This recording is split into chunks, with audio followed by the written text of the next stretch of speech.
Salon Rent, Real Estate and New Tech, les 8 et 9 novembre 2022 à Paris Expo, porte de Versailles, en partenariat avec TKE, Opinion System, GERCOP, propriétéprivée.com et Listigo sur Radio Imo.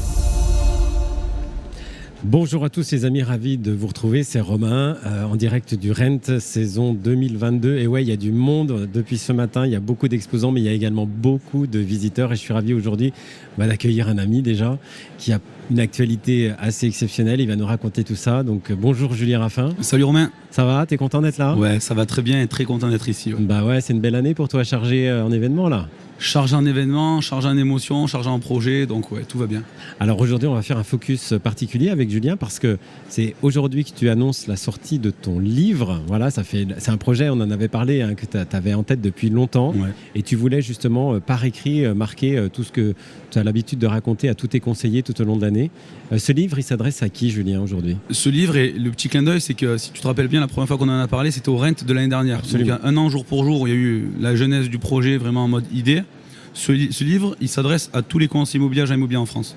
À tous les conseillers, ouais. D'accord. Le challenge vraiment de ce livre-là, c'est qu'il doit parler à un conseiller qui va débuter le métier, comme un conseiller qui fait des très grosses prods et qui fait ça depuis 15 ans. D'accord, donc l'idée c'est finalement le livre qu'on aurait aimé tout savoir quand on débutait et qu'on n'avait pas forcément de retour sur les bonnes pratiques.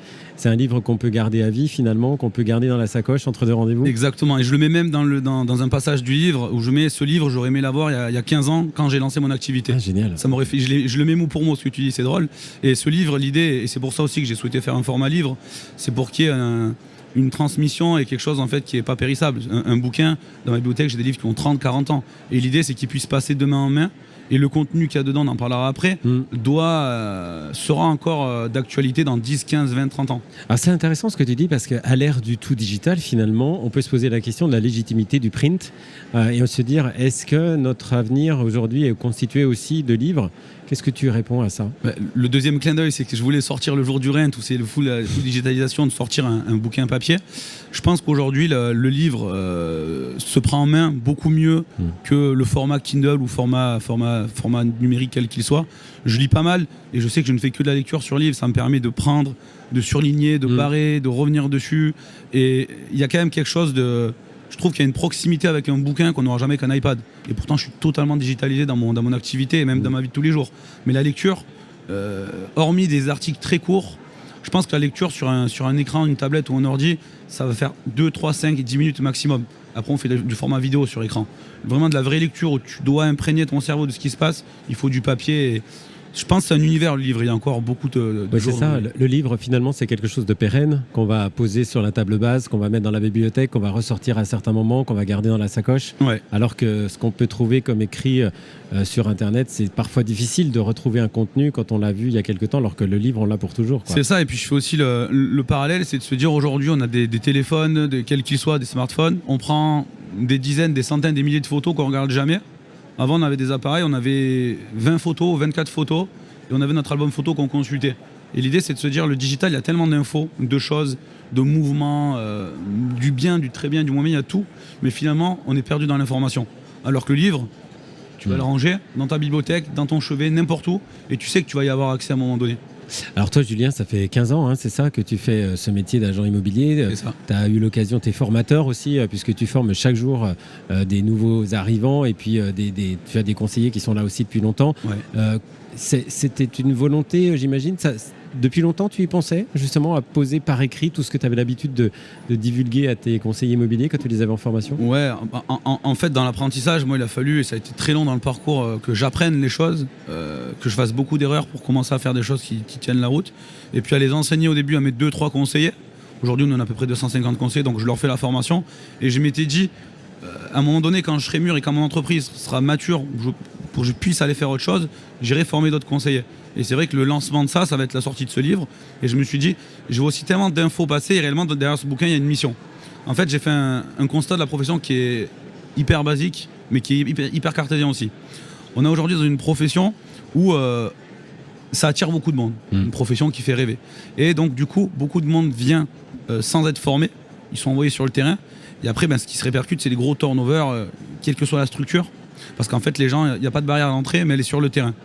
Et je me suis dit aujourd'hui, c'est que ça n'a pas de sens parce que l'agent immobilier rend quand même le bien qui financièrement est le plus cher des Français. En B2C, hormis le luxe, on vend le plus cher. Et en dehors de vendre l'objet le plus cher, si on considère qu'un bien immobilier est un objet, on vend l'objet qui est le plus chargé émotionnellement. Donc si on réfléchit de façon logique, on devrait avoir l'élite des commerciaux en France. Et c'est comme médecine, dentiste, kiné. En fait, les commerciaux devraient, en élite, faire de l'immobilier. J'ai bossé chez Xerox 4 jours, il y a 15 ans avant de faire ça. Tu as 1 mois de formation. Les notaires, ils ont 8 ans. Et c'est des professions nobles. Un pilote de ligne chez Air France, on va pas lui dire tu fais 2 allers-retours en vol et puis tu as ton brevet. Donc moi déjà, ça c'est le premier constat, je me dis, il n'y a pas de sens à ça. Et ça c'est la constat. La vision, c'est que je me dis vraiment, moi je suis amoureux de notre boulot comme toi et tu le fais depuis encore plus longtemps que moi. Et hormis vraiment le corps médical et les pompiers, je me dis que le fait de loger des gens, c'est la profession la plus noble qui puisse exister. On touche. Ouais, il y a une dimension émotionnelle très forte, hein, de toute façon, on le sait. Ouais. Sur la pyramide de Maslow, on retrouve le premier besoin et c'est hyper important. Tes premiers lecteurs, ce sera qui, Julien? T'es conseillé déjà? Alors, j'ai les précommandes, donc commencent depuis aujourd'hui, donc je suis un petit peu les précommandes. J'ai des conseillers, j'ai des personnes que je connais pas aussi, d'autres personnes que je connais des réseaux. Okay. Et c'est cool. Et vraiment, l'objectif de ce livre, la mission, c'est le livre s'appelle Manifeste des agents et conseillers immobiliers. Ça, c'est le nom du livre. Je voulais vraiment un nom impactant. Quelque chose de fort. Ouais, impactant. Ouais. Et dans ce livre, il y a ce que j'appelle la méthode Maestro, qui est en fait ce nom-là pour 2 raisons. Le premier, c'est un anagramme, tu vois, si on regarde. Et oui, voilà. On a le M de la partie mindset, le R de l'art de prospecter, le S, savoir fidéliser, le T de travail, le R de répétition. On va le montrer à la caméra, Julien, voilà. Et le O d'organisation. Donc ça, c'est vraiment les piliers de ma méthode de travail que j'enseigne à mes conseillers. Mais il y a aussi autre chose. C'est cette notion de maestro qui est le chef d'orchestre de la transaction immobilière. Où l'agent immobilier reprend sa place centrale et c'est lui qui va animer diagnostiqueur, courtier, géomètre, notaire, enfin toutes ces professions qui sont finalement des professions qui doivent tourner autour de l'agent immobilier et pas prendre sa place. Le maestro, tu l'avais déjà instauré avant que tu écrives le livre? Non, c'est venu en écrivant? Le maestro, je l'ai trouvé il y a 3 vendredis. On a fait un brainstorming avec Pierre qui est ici et Mathieu. Et on a dit, à la base, j'avais même pas de volonté de donner un nom à une méthode de travail.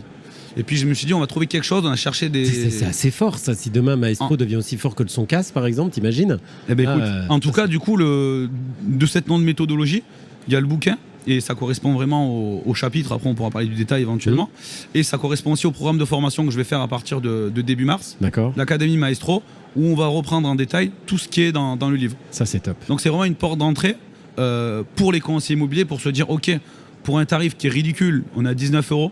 Moi, je voulais que ce savoir-là il puisse être accessible à tout le monde. À tout le monde. Pour moi, c'est important.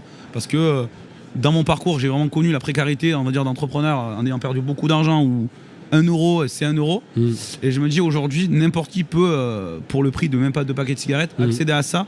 Dans ce livre, ce qui est intéressant, c'est qu'il y a aussi des QR codes qui renvoient vers des ressources, des témoignages vidéo, des PDF, des fichiers Excel, beaucoup de choses. Et qu'un conseiller peut partir de ça, et s'il le souhaite, après grandir avec moi ou qu'on grandisse ensemble sur des parcours de formation, l'Académie Maestro, et puis sur des formations présentielles, la tournée Maestro qu'on fera pour former des conseillers qui sont réceptifs à ça. Alors Julien, sans dévoiler tout le détail de ton livre, est-ce que tu peux nous citer les grandes lignes, un petit peu le parcours de ce livre? Moi, si demain, je serais très curieux de découvrir tout ce que tu as pu mettre dedans, qu'est-ce qu'on va trouver? Le livre, il y a 5 chapitres. Le premier chapitre, c'est la connaissance de soi à 2 niveaux. La partie vraiment mentale, le mindset et la connaissance de soi au niveau de ses chiffres, de ses ratios. La partie mentale, elle est primordiale. Aujourd'hui, je fais souvent des parallèles, sportifs de haut niveau, top entrepreneurs. Les mecs ici sont hyper calibrés. Et même les meilleurs, moi mes références, c'est surtout le foot ou alors les sports de combat. Avant d'être meilleurs physiquement, ils sont meilleurs ici. Toujours. Et ça, pour moi, c'est pour un conseiller immobilier, je vois aujourd'hui, on a une période qui est un peu particulière. Tu as ceux qui doutent et ceux qui avancent. Celui qui doute, il avance pas. Celui qui avance, sans douter, il prendra toujours la porte. Il prendra. Donc finalement, on travaille déjà la connaissance de soi pour pouvoir être armé finalement à un marché avec plein d'incertitudes, on le sait, mais ça c'est comme dans tous les métiers. Donc connaissance de soi, c'est le premier chapitre. Premier chapitre, connaissance de soi, donc mindset est la partie chiffrée, c'est chiffres clés, les ratios, tout ce qu'il faut faire. Deuxième chapitre, grand classique, et je sais que tu es fan aussi, l'art de la prospection. Quelle qu'elle soit, et d'ailleurs... Un basique. Et je parle pas trop du digital dans le bouquin. Parce que le digital, ça changera, alors que ce qu'il y a dedans sur la partie téléphonique, porte-à-porte, animation, terrain, tout dans ça. 50 ans, il y a 50 ans, on y était déjà. On est bien d'accord qu'il y a 50 ans, c'était comme ça, même si c'était moins développé. Et en tout cas, avec l'arrivée du digital, ça n'a pas enlevé justement les actions de proximité, comme tu disais, téléphone, terrain, etc. Aucunement. D'accord. Donc on est vraiment là-dessus, sur on la est partie là-dessus, donc prospection. Connaissance de soi, la prospection, et après... Troisième chapitre, la méthode que j'enseigne à mes conseillers sur la méthode de rentrée de mandat exclusif. Ouais. Donc qui est hyper importante. Tu sais, nous sur le réseau, en tout cas sur les agences, on travaille, on a très fort. 100% exclu ou 97 des fois. Donc c'est hyper important. Il y a une réelle méthode de travail en 11 étapes qui est totalement décrite et expliquée dans le bouquin. 4e chapitre, qui fait tort très souvent aux agents immobiliers et à l'être humain, l'organisation. Donc c'est passer de la désorganisation à l'efficience, et ça on sait que... Un conseiller immobilier, voilà, il va falloir l'éduquer un petit peu par rapport à ça. Gestion de ses mails, ses réseaux sociaux, ses priorités, son emploi du temps, c'est hyper important. Et il y a un dernier chapitre qui est un chapitre bonus qui s'appelle la gestion du nom, donc NON. Apprendre à encaisser le nom, parce que le nom est synonyme de rejet, et on va vraiment chercher dans le cerveau reptilien, les hommes de Cro-Magnon, voilà, ils étaient en tribu, et si tu te retrouves seul, tu n'es plus dans la tribu, donc tu vas te faire bouffer, voilà. Le nom, et savoir dire non, pour se protéger et protéger son emploi du temps. Ça, c'est pas évident, hein. C'est le dernier chapitre, ça, savoir dire non. De finir là-dessus, je trouve que c'est très fort, justement, parce que ça peut enlever certaines croyances aussi limitantes par rapport à des façons de penser. Et du coup, on a un contenu qui est complet. Ouais, j'ai essayé en tout cas de le faire le plus complet possible. Justement, là aujourd'hui, le livre n'est pas encore sorti. On rappelle évidemment à tous ceux qui nous regardent et à tous ceux qui nous écoutent que Julien profite du Rent pour lancer justement l'événement de la sortie de son livre. C'est ça. Qui verra le jour exactement le 14 février 2023, c'est bien ça ? Exactement. En attendant, évidemment, c'est disponible en précommande. On va sur ton site internet, c'est ça ? Sur le site internet, il y a une partie direct. Bon, il y aura un pop-up qui s'affichera. On a fait les choses bien parce qu'on est quand même digitalisé. Mais il y a une partie vraiment sur le site Programme Maestro, le livre, une précommande. Pour l'instant, on ne tire que 500 exemplaires pour cette précommande. Et il y a plein de bonus. Il va y avoir du renouvellement, les amis. Moi, je vous le dis, dépêchez-vous parce que les 500 premiers, à mon avis, vont vite être épuisés. Il y en a une paire et c'est cool déjà aujourd'hui qui sont partis. C'est plaisant. Ça, c'est bien. On te souhaite tout le meilleur, Julien. Franchement, tu le mérites. Romain. Bravo d'avoir eu cette idée. Je rappelle à tous nos auditeurs aujourd'hui que c'est l'arme ultime pour pouvoir justement conquérir son territoire. Et c'est de la culture, c'est de la lecture et c'est forcément bon. Il y a tout à prendre. Merci, Julien. Je sais qu'on a des parcours vraiment similaires. Moi, je suis ravi pour toi. Je te souhaite le meilleur. Merci d'être intervenu aujourd'hui sur le Rent pour nous parler de ton livre. Et puis, quand il sera sorti en février, on refera une intervention. Avec plaisir. Merci beaucoup. Merci. À très vite, Julien. Salut à tous. Bye bye. Merci. Le Salon Rent, Real Estate and New Tech, les 8 et 9 novembre 2022 à Paris Expo, porte de Versailles, en partenariat avec TKE, Opinion System, GERCOP, propriétéprivée.com et Listigo sur Radio Imo.